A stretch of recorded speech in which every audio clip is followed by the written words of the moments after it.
بسم اللہ الرحمن الرحیم۔ السلام علیکم۔ جیسے ہی ابو گھر میں داخل ہوئے دروازے سے ہی اسے آواز لگائی اور اس نے جلدی سے نکل کر ان کے ہاتھوں سے شاپر تھام لیے۔ وہ صحن میں لگے واش بیسن پر منہ ہاتھ دھونے لگے۔ ابو کھانا لگا دو۔ وہ پھلوں کو شاپر سے نکال کر باسکٹ میں رکھتے ہوئے بولی، ہاں بیٹا لگا دو، بھوک بھی بڑی زور سے لگی ہے۔ اور نور دین نظر نہیں آ رہا۔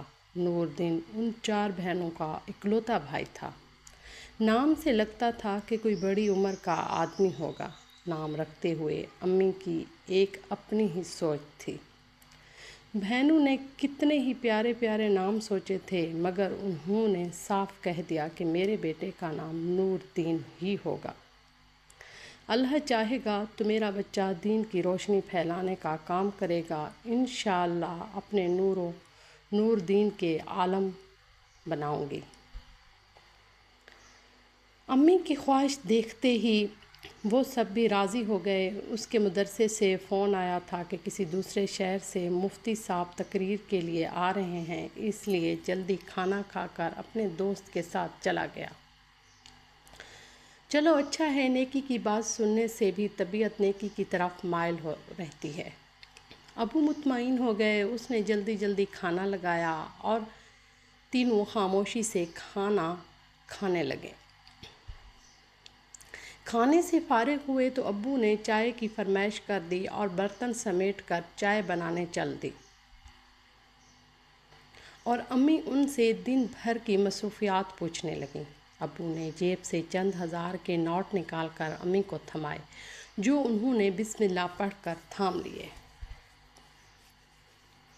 کام تو ٹھیک چل رہا ہے ناغفار، رب کا بڑا کرم ہے، اپنی بیٹیوں کے نصیب سے اس نے رزق کے دروازے کھول رکھے ہیں ہم پر۔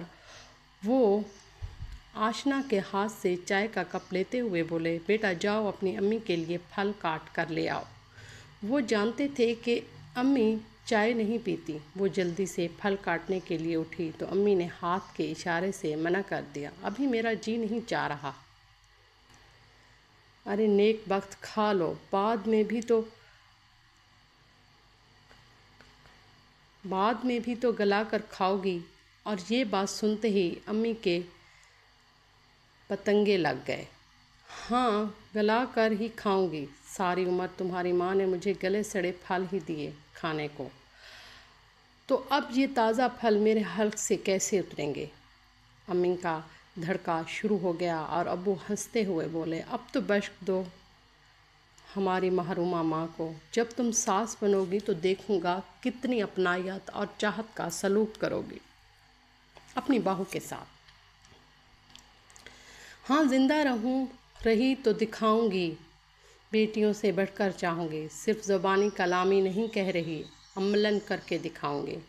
امی سینے پر ہاتھ مار کر بولی، تمہاری ماں کی طرح کوہلوں کا بیل بنا کر نہ رکھوں گی، آزادی سے جینے کا حق دوں گی۔ ابو کے ماتھے پر ہلکی سی شکنیں ابھر آئیں۔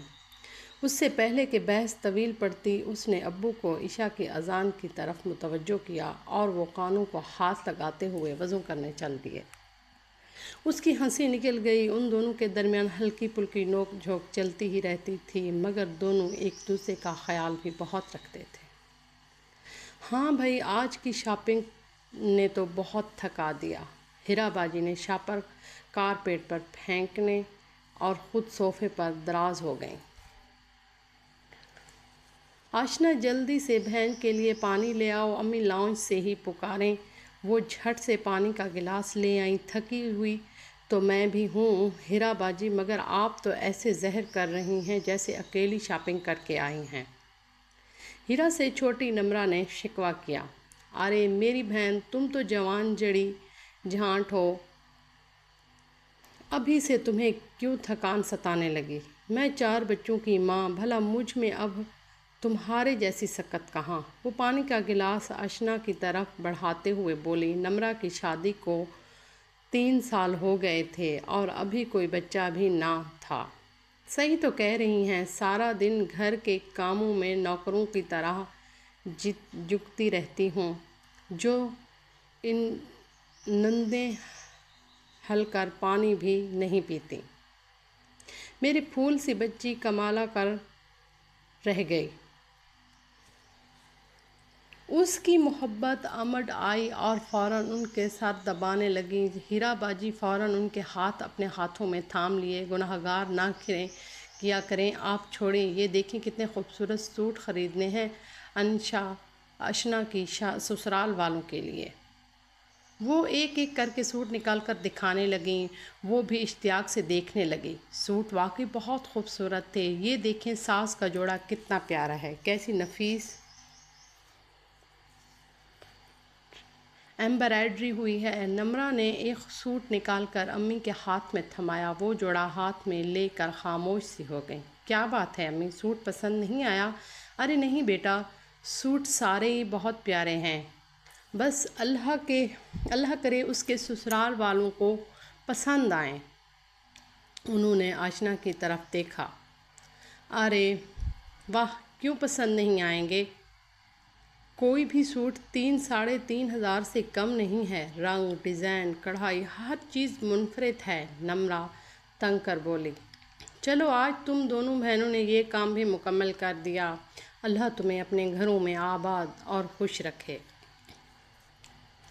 اللہ میری اشنا کو بھی ڈھیر ساری خوشیاں دے۔ امی آپ دیدہ ہو گئیں، آپ خدشات کو ذہن سے چھٹک دیں، بس اللہ سے ہی اس کے اچھے نصیب کی دعا کیا کریں۔ ماؤں کی دعائیں اللہ ضرور سنتا ہے۔ ہیرا باجی نے ان کو تسلی دی۔ اشنا چلو اٹھو، جلدی سے کھانا لگاؤ، قسم سے پیٹ میں چوہوں کی بڑی زبردست ریس شروع ہو گئی۔ نمرہ نے اشنا کو ہاتھ پکڑ کر اٹھایا اور دونوں بہنیں کھانا لگانے چل دیں۔ شادی کی ڈیٹ فکس ہوتے ہی تیاریاں بھی عروج پر پہنچ گئیں۔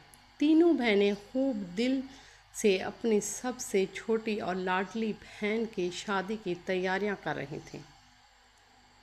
وہ تھی ہی ایک ایسی خیال رکھنے والی ہمدرد پرخلوص، بھانجوں بھانجیوں میں تو اس کی جان تھی۔ کوئی بھی بہن میکے آ جاتی، خوب خدمت کرتی، ان کے بچے سنبھالتی اور وہ اسے دعائیں دیتے نہ تھکتی۔ بہنوں کی بھی خوب دل سے عزت کرتی اور وہ تینوں بھی اس سے بہت خوش تھے۔ امی بار بار اسے اپنے ہاتھ لپٹاتی، نصیحتیں کرتی، صبر و شکر کے ساتھ سسرال میں رہنے کی تلقین کرتی اور وہ چپ چاپ ان کی باتیں سنتی رہتی۔ ماں باپ سے جدائی کا خیال اس کی آنکھوں کو پانیوں سے بھر دیتا اور چھوٹے بھائی نور الدین، وہ تو باقاعدہ اس کے گلے لگ کر رونا شروع کر دیتا۔ اشنا آپی، میرا آپ کے بغیر دل کیسے لگے گا؟ میرے کپڑوں کون پریس کرے گا اور میرے دوستوں کو اتنے مزے مزے کے کھانے کون بنا کر کھلائے گا؟ ایسی باتیں سب کر وہ اداس ہو جاتی۔ تمہاری پڑھائی مکمل ہونے میں صرف 2 سال باقی رہ گئے ہیں، ماشاءاللہ، پھر تو تم عالم دین بن جاؤ گے اور امی فوراً ہی تمہارے سر پر سیرا سجا دیں گی۔ بس پھر تنہائی ختم اور ہر سال بچوں کی انٹری شروع، کیونکہ مولانا صاحب فیملی پلاننگ کے حق میں تو ہونے سے رہے۔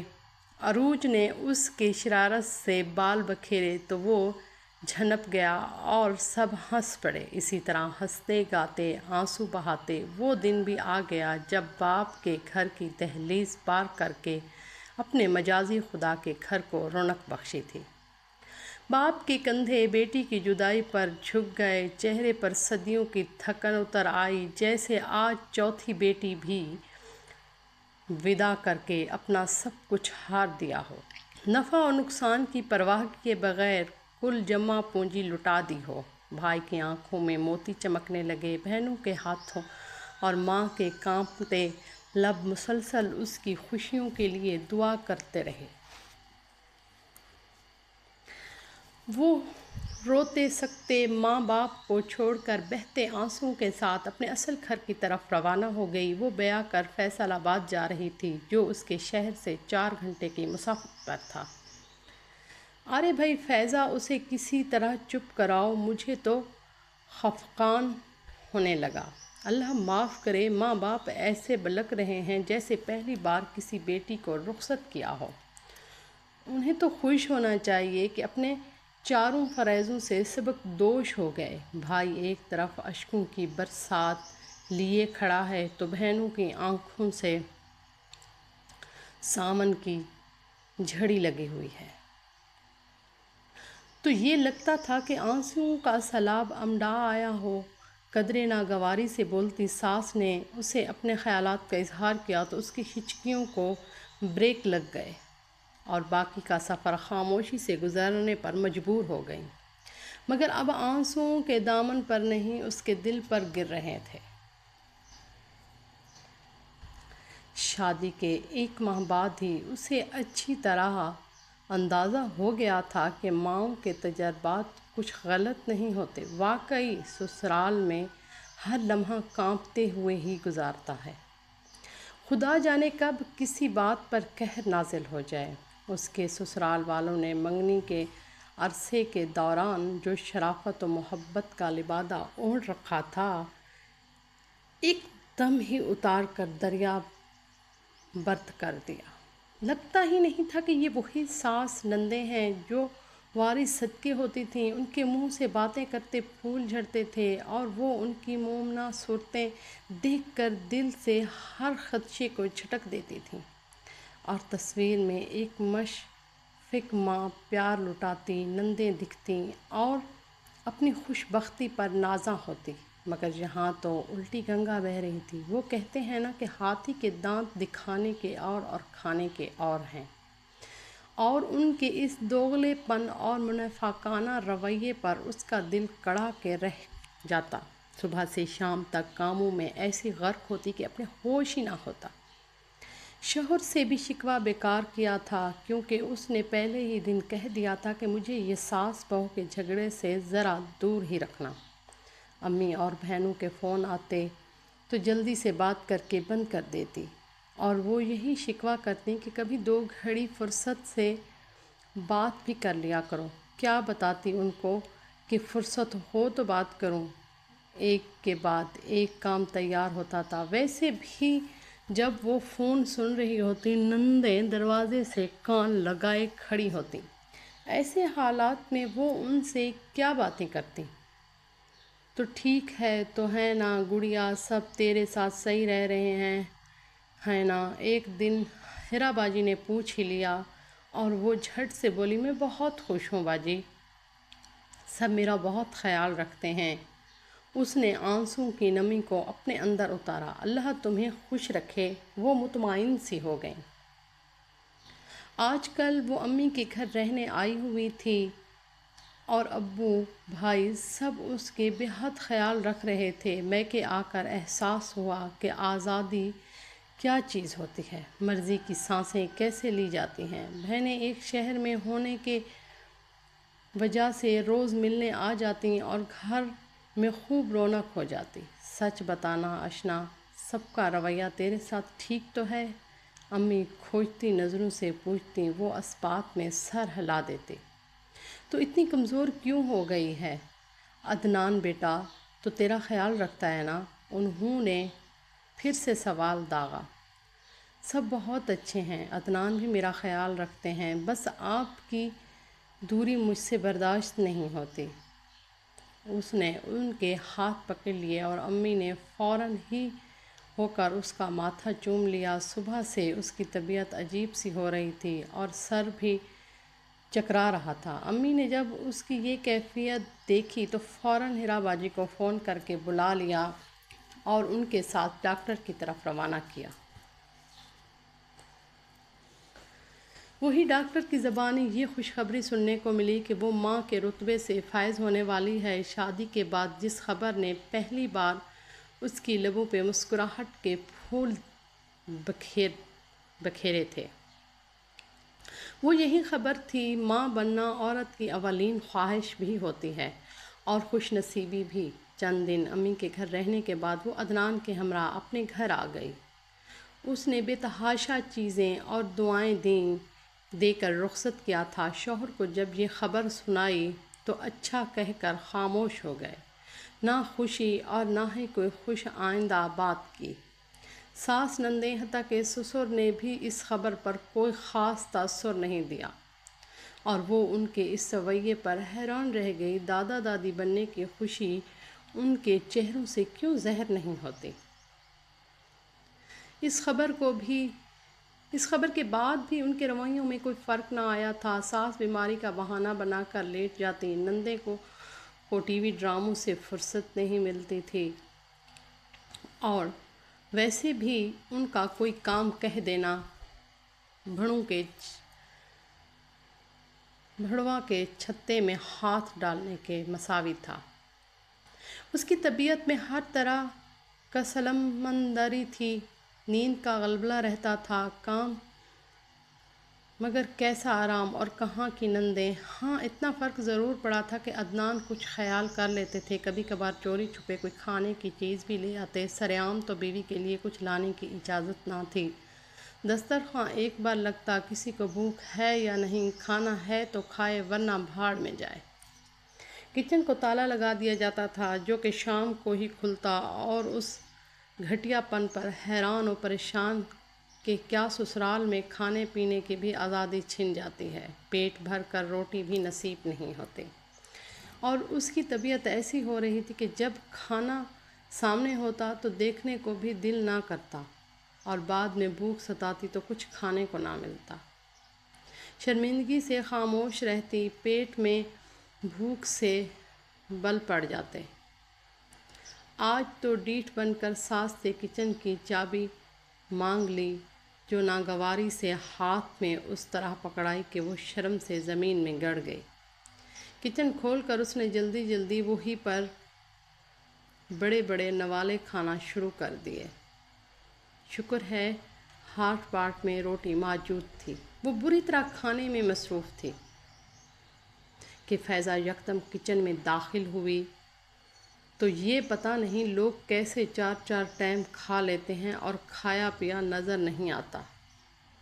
اس نے آشنا کی پتلی جسامت سے طنز کیا اور نوالا اس کے ہاتھ سے چھوٹ گیا، حلق میں آنسو کا پھندا بن گیا اور وہ چپ چاپ کچن سے باہر نکل آئی۔ کمرے میں آ کر پھوٹ پھوٹ کر رو دی تو آشنا صاحبہ، یہ ہے تمہارے سسرال میں اوقات نوالے بھی گنے جاتے ہیں۔ امی کی باتیں کتنی سچ ثابت ہوئی تھیں۔ جب وہ کبھی سسرال کا ذکر شکوہ میں کرتی تو وہ اکثر مبالغہ آری کا نام بنا دیتی، مگر اب اندازہ ہو رہا تھا کہ سسرال والے کسی حد تک بھی گر سکتے ہیں۔ سسرال میں اس کی پہلی شب بارات تھی اور ساس نے پہلے ہی سنانا شروع کر دیا، فلاں کی بہو اتنے من شب بارات لے کر آئی تھی، پتہ نہیں بہو کے میکے والے کیا لے کر آئیں گے، کہیں ہماری ناک ہی نہ کٹ جائے اگر شاپروں میں شب بارات کا سامان لے کر آ گئے۔ اماں کچھ اچھی امید نہ رکھو بھابھی کے گھر والوں سے، شادی پر دیکھا تھا کیسا کھانا دیا تھا، کسی کو بھی پسند نہیں آیا، کیسی ہنسی اڑی تھی۔ ہماری نندو نے لقمہ دیا، وہ چپ چاپ کچن میں کام کرتی رہی اور ان کی باتیں سن کر جلتی رہی۔ ایسی ہی سماعتوں کو چھید دینے والی باتیں کانوں سے ٹکراتی رہتیں اور وہ ضبط کی تصویر بنی کاموں میں الجھی رہتی۔ ابو نے شادی میں کوئی کسر نہ اٹھا رکھی تھی، بہت شاندار انتظام کیا گیا تھا، کئی ڈشز بنوائی گئی تھیں اور کھانا بھی بہت لذیذ تھا۔ ہر ایک نے تعریف کی تھی، دیکھنے والوں نے یہی کا حال لگتا نہیں کہ غفار کی چوتھی بیٹی کی شادی ہے، یوں لگ رہا ہے پہلی بیٹی بھی آ رہا ہے۔ جہیز میں کون سی ایسی چیز تھی جو اس نے نہ دی گئی ہو؟ اعلیٰ سے اعلیٰ چیزیں تھیں مگر اس میں بھی کیڑے نکالے جاتے، چیزوں کو حقارت سے دیکھا جاتا۔ اماں صوفہ دیکھنے ذرا کیا دہان پان سے ہے، اسے تو اٹھا کے سائڈ پر رکھوا دیا، ذرا سا کوئی صحت مند بیٹھا اور یہ تڑخ سے ٹوٹ کہیں بے عزتی ہی نہ ہو جائے۔ چھوٹی نند صوفے پر بیٹھ کر جانچتی ہوئی بولی اور وہ دل محسوس کر رہ گئی۔ وقت تیزی سے گزر رہا تھا۔ اماں کی نصیحتیں جو گراہ میں باندھی تھیں چاہتے ہوئے بھی نہ کھول پائیں۔ وہ اماں کو شرمندہ نہیں کروانا چاہتی تھی، ان کی تربیت پر حرف آئے وہ کسی طور پر گوارا نہیں کر سکتی تھی۔ ہر ظلم زیادتی چپ چاپ برداشت کرتی چلی آئی۔ 7واں مہینہ شروع ہوتے ہی ایک نیا شوشہ ساس نے چھوڑ دیا۔ بہو میکے والوں کو خیر کر دو کہ ہم 7واں سا لگا رہے ہیں۔ مگر امی یہ تو ہندوانہ رسم ہے، اب کون یہ رسمیں کرتا ہے، اور اچھا بھی نہیں لگتا۔ وہ ڈرتے ڈرتے بولے، ارے واہ، کیوں اچھا نہیں لگتا؟ میرے بچے کی پہلی خوشی ہے، میں تو ضرور کروں گی۔ اور ہاں، میں بتا دوں گی کہ رسم میں کیا کچھ لے کر آتے ہیں۔ میں کہہ دیتی ہوں، اماں سے کہہ دینا کسی چیز کی کوئی کمی نہ ہو، سارے رشتے دار اکٹھے ہوں گے، میری سب کی نہ کروا دینا۔ 1.25 من مٹھائی سے کم بات نہیں چلے گی۔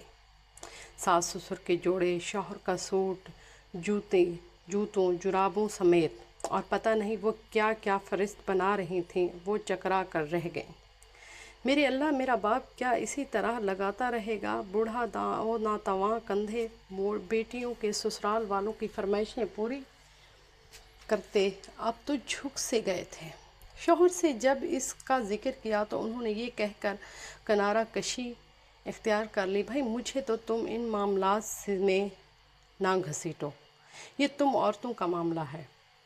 اماں جو بہتر سمجھتی ہیں وہی کریں گی۔ اور وہ ان کی بات سن کر سر تھام کر رہ گئی۔ ستوانے کی رسم پر اسے اپنی ماں کے ساتھ بھیج دیا گیا اور وہ دل میں شکر ادا کرنے لگی کہ جسمانی اور ذہنی اذیت اٹھاتے اب وہ تھک چکی تھی۔ اگر کچھ دن اور یہاں رہتی تو دماغ کی رگیں پھٹ جاتی۔ امی صبح شام اس کے کھانے پینے اور آرام کا خیال رکھتی۔ ابو نے اس کی شادی کے بعد ایک مستقل ملازمہ رکھ لی تھی تاکہ امی کو کام کرنے میں کسی قسم کی دشواری نہ ہو۔ اپنا گھر اسے جنت کا ایک ٹکڑا لگتا، جہاں ممتا لٹاتی ماں محبت سے لبریز باپ کا کشادہ سینہ اور بہن بھائی کی چاہتیں، یہاں آ کر وہ اپنے آپ کو ایک زندہ وجود محسوس کرنے لگی۔ میرا بچہ میری خوشیوں کا محور، یقین اس کے آنے سے میرے سارے غم و کفیتیں راحتوں میں بدل گئیں۔ امی نے اس کے بچے کے لیے ڈھیر چیزیں خریدنا شروع کر دیں اور وہ خام خواہ شرمندگی محسوس کرتی رہتی کہ آخر یہ کب تک دینے کا سلسلہ چلتا رہے گا۔ عدنان کا اکثر فون آ جاتا، اس کی خیریت دریافت کرتے اور وہ اسی میں خوش ہو جاتی۔ کل رات سے اسے بخار ہو رہا تھا، طبیعت بھی عجیب سی خراب ہو رہی تھی۔ اس کی حالت کے پیش نظر ہیرا باجی اسے ڈاکٹر کے پاس لے گئی، جہاں انہوں نے چیک اپ کے بعد فوراً ایڈمٹ کر لیا، کیونکہ اس کی کنڈیشنز کچھ ایسی پیچیدہ ہو رہی تھی کہ انہوں نے فوری آپریشن کی تیاری شروع کر دی۔ اس کے سسرال والوں کو مطلع کر دیا گیا۔ ابو صدقہ و خیرات کرنے میں مصروف ہو گئے، امی کی وظیفے شروع ہو گئے اور بہنیں آشنا کو تسلی دینے لگیں اور وہ وسوسے لیے آپریشن تھیٹر میں داخل ہو گئی۔ اسے اپنے آس پاس ڈھیروں لوگوں کی موجودگی کا احساس ہو رہا تھا۔ کچھ عجیب سا شور شرابہ تھا۔ عدنان اور ان کی امی کی باتوں کی آوازیں اس کے کانوں سے ٹکرائیں تو اس نے آنکھیں کھول دیں اور امی کو اپنے پاس کھڑا ہوا پایا۔ سامنے ہی بینچ پر ساس گود میں بچہ لیے بیٹھی تھی۔ اسے آنکھیں کھولتے دیکھ کر عدنان بھی اس کے پاس چلے آئے۔ میں کہاں ہوں امی؟ بیٹا تم ہاسپٹل میں ہو، میرے رب نے تمہیں چاند سی بیٹی عطا کی ہے۔ امی نے اس کا ماتھا چوم لیا اور عدنان بھی اس کے ہاتھ پکڑ کر مسکرا دیے، مگر اس کے ہونٹ بیٹی کا لفظ سن کر خشک ہو گئے۔ پورے جسم پر ایک کپ کپی سی طاری ہو گئی۔ بیٹی میری بیٹی ہوئی ہے، مگر مجھے تو بیٹی نہیں چاہیے تھی، میں بیٹی کی ماں کیوں بنی؟ شکوہ اس کے لبوں پر مچلا۔ کیسی باتیں کر رہی ہو؟ بیٹی تو خدا کی طرف سے تحفہ ہے، رحمت آئی ہے تمہارے گھر میں۔ امی قدرے برہم ہوئیں۔ ہاں میں جانتی ہوں کہ میری جھولی میرے اللہ نے رحمت سے بھر دی ہے، مگر عدنان، ہم بیٹی کو پال پوس کر اچھی تربیت و تمام خواہشات پوری کر کے جب اسے اپنے گھر سے رخصت کریں گے تو ہم کیسے اس کی جدائی کا صدمہ برداشت کریں گے؟ اللہ نہ کرے اگر میری بیٹی بھی میرے جیسا نصیب لے کر پیدا ہوئی تو اس کے دکھوں کی اذیت تو ہمارے دل چیر دے گی۔ اسے شکم سیری بھی نصیب نہ ہوئی تو نوالے تو ہمارے حلق ہی میں اٹک جائیں گے۔ تم اپنی بیٹی کو دنیا کی ہر نعمت دے کر بھجواؤ گے اور اس کے سسرال والے پھر بھی اسے چین سے نہ جینے دیں گے، تو تم کیسے سکون کی نیند سو سکو گے؟ وہ حیضانی انداز میں عدنان کا گریبان پکڑ کر چیختے ہوئے بولتی جا رہی تھی۔ عدنان نے ندامت سے گردن جھکا لی تھی اور ساس اس سے نظریں چرا کر بچی کو پیار کرنے لگی۔ امی اس کے دکھوں سے باخبر ہو کر سسکیاں لے رہی تھی اور اشنا کی آنکھوں سے تواتر سے بہتے اشک تکیے میں جذب ہوتے جا رہے تھے۔ آج اسے احساس ہوا کہ بیٹیوں کی مائیں بیٹی کی پیدائش پر کیوں بس جاتی ہیں اور دل میں کہیں یہ خواہش ضرور سر پٹک رہی ہوتی ہے کہ کاش میں بیٹے کی ماں بنتی، اے کہ کاش۔ ہماری کہانی کو لائک کیجیے گا، سبسکرائب کیجیے گا، کمنٹ میں بھی بتائیے گا کہ آپ کو ہماری ویڈیو کیسی لگتی ہیں۔ شکریہ۔